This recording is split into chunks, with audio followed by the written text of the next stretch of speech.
안녕하세요. 개인 투자자분들의 멘토 프로페서 킹입니다. 2월 4일 기술적 분석의 좋은 모닝 브리핑 출발해 보도록 하겠습니다.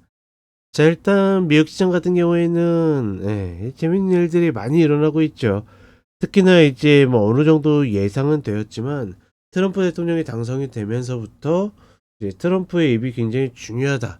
좀 당연한 이야기겠지만 시장에 직접적으로 이렇게 정말 시시각각 영향을 미치는 사람은 좀 드물지 않을까라고 생각이 드는데, 어찌되었거나 이제 관세로 촉발된 어떤 시장의 하락이나 이런 것들이 이제 멕시코에서 좀 협상의 여지를 두면서 한 달 유예한다라는 소식으로 어제 개파락 출발했다가 이제 양봉으로 마무리되는 그런 모습을 보여줬습니다.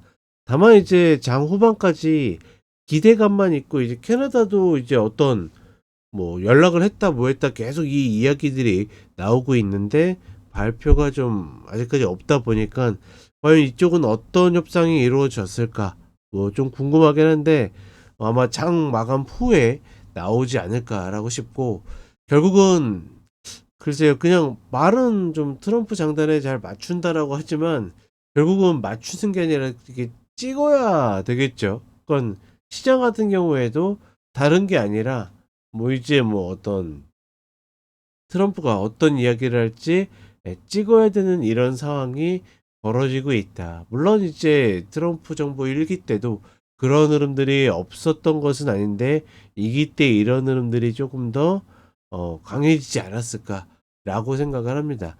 다만 이런 거 상관없이, 그러니까 한국 시장 같은 경우에도 다른 고민 다 하지 마시고 2400, 2510, 2607 이것만 기억하시라고 이야기 드리는 것처럼 미국 시장도 지금 흐름에서는 박스로 놓고 접근을 하는 거기 때문에 다른 고민하지 마시고 이 박스로 간다. 근데 중요한 거는 일단 우리 차기사 3.0 같은 경우에는 이런 데일리로 보고 혹은 전략이 그날그날 나오니까 이것들이 좀 가능한데, 예, 주식에서 어떤 것들을 매수할까를 고민해 보면 사실 지금의 박스는 너무 좁기 때문에 좀 만만치 않다.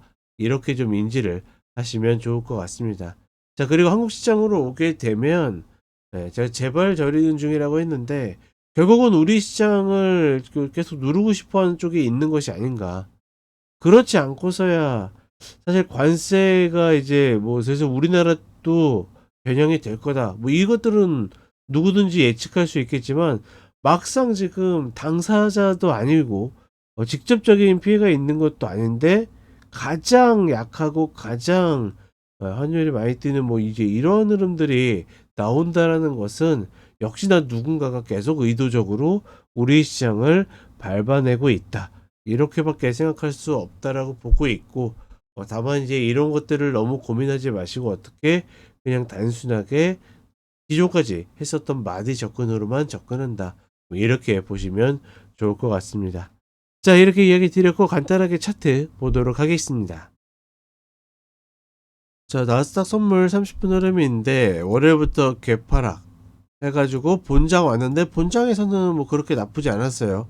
다만 밀렸다가 이제 멕시코의 어떤 관세 유예 소식이 전해지면서 상승하는 모습을 보여줬고, 계속 중심축을 기반으로 해가지고 얘를 계속 꼬아가고 있다라고 보시면 되겠고, 여전히 변동성이 계속 만들어지고는 있지만 이 박스에서 크게 벗어나지 않고 있다라는 거, 신고가를 넘기 어렵다라고 계속 이야기 드리고 있지만 그렇다라고 해서 120평도 닿지 않는, 어떻게 보면 뭐 안정적이라고 누군가는 이야기할 수 있겠지만 매수자든 매도자든 굉장히 좀 답답한 그런 구간들이 만들어지고 있다. 저는 일단은 그렇게 파악을 하고 있습니다.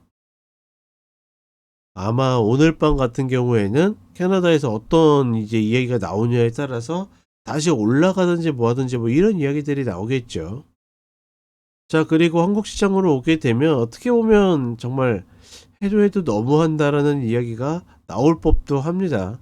예, 말 그대로 전 세계에서 가장 약한 그런 흐름들을 계속 보여주고 있고, 특히나 코스닥 같은 경우에 나름 좋은 기회와 좋은 흐름을 잡을 수 있는 구간이었는데 대표적으로 이차전지가 하락을 하면서 밀려내리는 모습이고, 그러니까 이차전지 같은 경우에는 예, 언급조차 되지 않았음에도 불구하고 어떻게 됩니까? 이걸 빌미로 계속 밀어내리는 모습들을 보여주고 있죠. 이런 것들을 봤을 때는 우리 시장 전체적으로 봤을 때도 직접적으로 어떤 피해나 이런 것들이 아직 일어나지 않았음에도 불구하고 시장이 예단해서 움직이고 있다. 뭐 이렇게 보시면 될 것 같습니다. 다만 이제 오늘 이제 또 어느 정도 반등이 나올 텐데 과연 이것들이 어제 것들의 반이라도 회복할 수 있는가? 그러니까 다른 증시들은 그걸 이상을 해냈거든요. 근데 우리 시장은 그럴 수 있을 것인가? 과연 그 부분들 같이 좀 보시면서 가시면 좋을 것 같습니다. 자, 아무쪼록 우리 개인 투자분들을 위해서 조금 더 좋은 흐름을 보여주기를 바라도록 하겠습니다. 자, 그러면 저는 쇼츠 때 또 찾아뵙도록 하겠습니다.